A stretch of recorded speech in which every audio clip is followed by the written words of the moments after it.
Are you doing zone 2 cardio consistently, doing your strength training workouts, tracking your nutrition, but you're still not seeing fat loss results? You are not alone. Many people make small mistakes with their zone 2 training that completely limit their fat loss and their body recomposition progress. In this video, I'm gonna go over the most common zone 2 cardio mistakes and exactly how to fix them so that your workouts actually get you to the results that you wanna see in the mirror. Let's get right into it, but of course, if you're new to my channel, make sure you subscribe and hit the bell so you get a notification whenever I release a new video, just like this one every single week. I wanna start by going over what zone 2 cardio or zone 2 training actually is. Zone 2 is a low to moderate intensity cardio, usually around 60 to 70% of your maximum heart rate. You also might have heard it being called the fat burning zone because it is the sweet spot for burning fat efficiently. It is also amazing for improving aerobic endurance, supporting recovery between workouts, and of course, heart health. So with all of these amazing benefits, I wanna make sure every single one of you that is doing zone 2 cardio, you are doing it properly in order to reap these amazing benefits from all your hard work. With that being said, let's get into the top 6 mistakes I see people make when it comes to zone 2 cardio. Mistake number 1, not actually staying in zone 2. Zone 2 is all about hitting that sweet spot where your heart is working, but you're not overexerting yourself. The goal of zone 2 cardio is to improve your aerobic endurance, improve your fat burning efficiency, but if you are training outside of this zone, you might not see all of the amazing benefits. Here are 2 of the things that normally happen. Number 1, you're going too hard. Many people mistakenly push into zone 3 or zone 4 because of that mindset. More effort, more sweat, working harder means more fat burned. In reality, it ends up turning into higher intensity cardio, which is much harder to sustain for a longer period of time, puts more stress on your muscles and joints, and actually ends up relying more on stored glycogen than fat for fuel. On the flip side, some people go too easy, so maybe barely moving, which in turn will keep your heart rate very low. So if your heart rate stays low and doesn't reach that zone 2, that 60 to 70% of your maximum heart rate, your body doesn't get that aerobic stimulus it needs. You might feel comfortable, but you're missing the key fat burning and endurance benefits.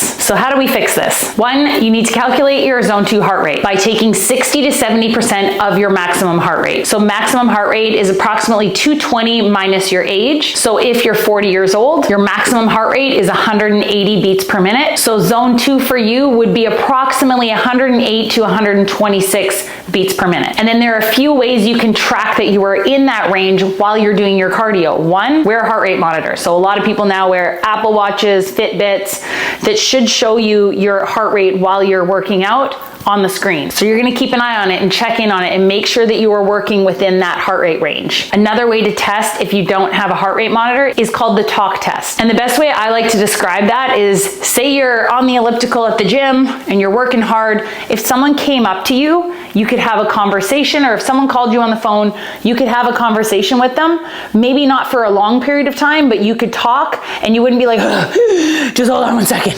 That means you're working too hard. If you can still hold a conversation, you feel your heart working, but you can talk, probably in a good range of how hard you should be working. And again, throughout the duration of your zone 2 training, just check in once in a while, because again, as you get tired, you might slow down, which will bring your heart rate down, or you might get bored and you might want to push harder. So try your best to monitor that throughout the entire duration of your cardio session. Finding the right amount of zone 2 cardio that is right for you is just as important as keeping an eye on the intensity. Too little and your body won't get that aerobic stimulus to burn fat efficiently and improve your aerobic endurance, and too much can actually hinder your results, especially if your goal is fat loss while building or maintaining muscle. So let's break that down. Too little cardio. Some people do 10 to 15 minutes sporadically here and there and expect major results. Here's the problem with that. Your body hasn't been challenged enough to improve your aerobic endurance and get into that fat burning mode. You might see minimal changes in fat loss or aerobic endurance because the stimulus is just too small. On the other hand, doing long, frequent sessions of 60 to 90 minutes of zone 2 cardio every single day can interfere with your strength training recovery. So your muscles could be very fatigued, which means your strength training and your lifting could suffer. It could possibly increase your cortisol levels, which can actually make fat loss harder and impact your sleep. And lastly, you could risk muscle loss, especially if your protein intake and your calories aren't sufficient enough. So how do we fix this? Number one, set the right frequency. 2 to 4 zone 2 sessions per week will hit that sweet spot. It's enough to stimulate those fat burning adaptations without overdoing it. You also want to make sure you set the right duration. Each session you want to shoot for 20 to 45 minutes, depending on your fitness level and your schedule. So if you're a beginner, start with 20 to 25 minutes. If you've been doing it for a while, shoot for the 45 minutes. And one follow-up tip to that is shoot for consistency over a long period of time over the duration. So I would say it's better to do shorter, consistent zone 2 training sessions than longer sporadic ones every few weeks here and there. Consistency will drive the fat loss and the aerobic adaptations versus sporadic workouts, but for longer duration. I want to thank today's video sponsor, Element, one of my go-tos for replenishing my electrolytes after sweaty workouts. Electrolytes are so important for so many functions in the body, including hormonal regulation, nutrient absorption, and fluid balance. Sometimes water just isn't enough,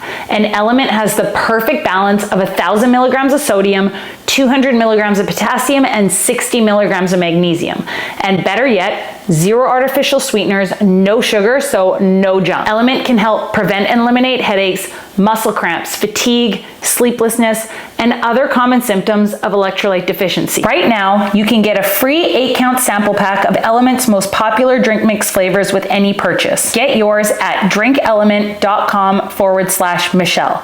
This deal is only available through my link. You must go to drinklmnt.com/Michelle. Mistake number 3, doing zone 2 cardio before their strength training sessions. Many people have a belief that they should warm up before they do their strength training sessions, or that doing cardio first is gonna burn more fat because I get a sweat on and get my heart rate up and get warmed up. And the problem here, doing your 20 to 45 minute zone 2 cardio session prior to your strength training workout can actually reduce your strength, limit muscle growth, and slow your body recomposition progress. Here's why. First reason is energy depletion. Your strength training relies heavily on the glycogen that's stored in your muscles. If you do 20 to 40 minutes of cardio first, you are going to use up some of that glycogen, or all, depending on each individual, prior to starting your strength training session, which means you might not be able to lift as heavy, you might not be able to push as hard or apply progressive overload to see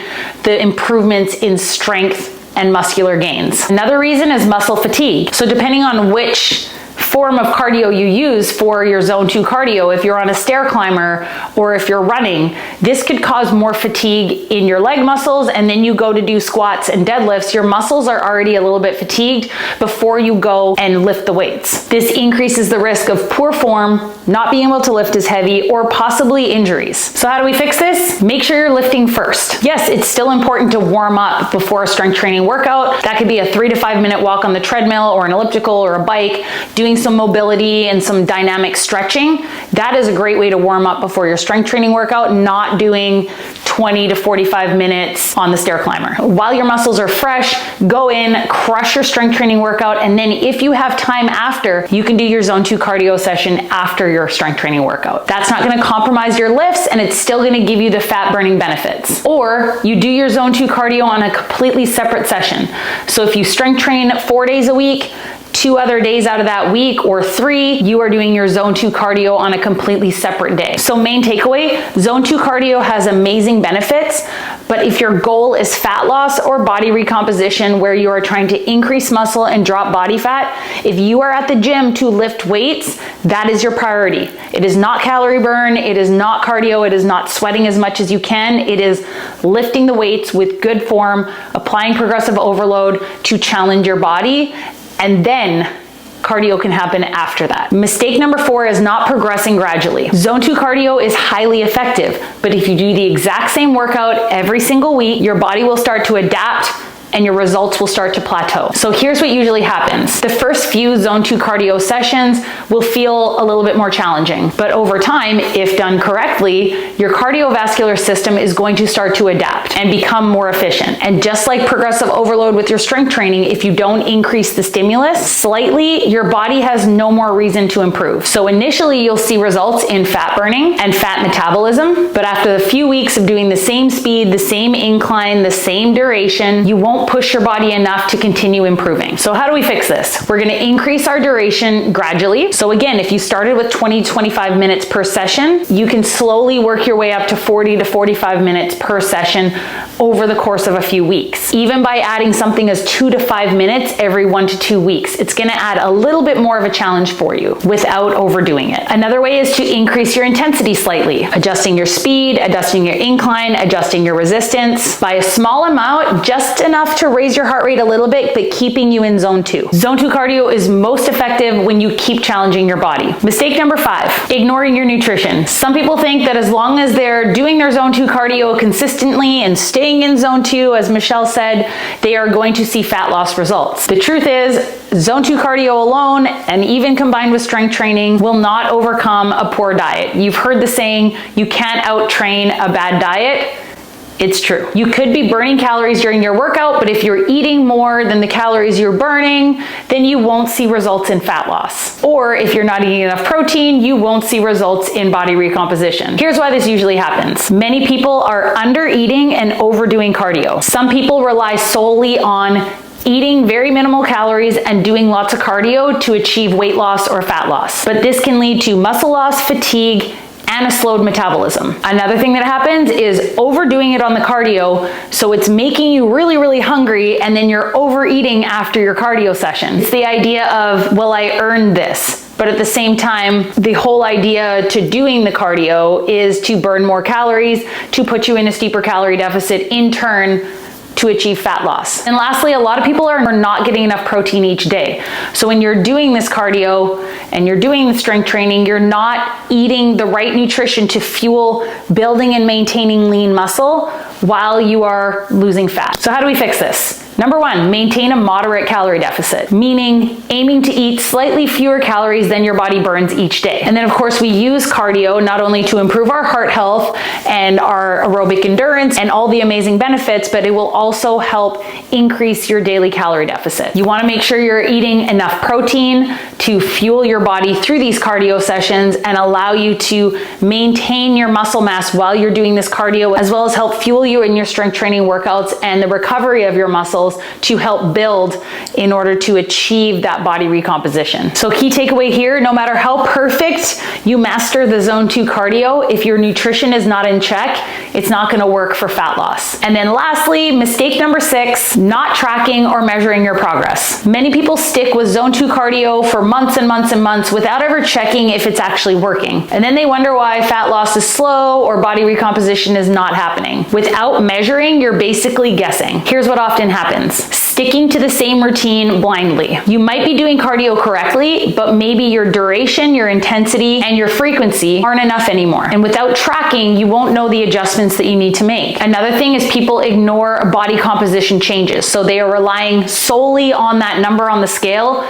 to tell them if what they're doing is working, but maybe they're not noticing that their clothes are fitting differently.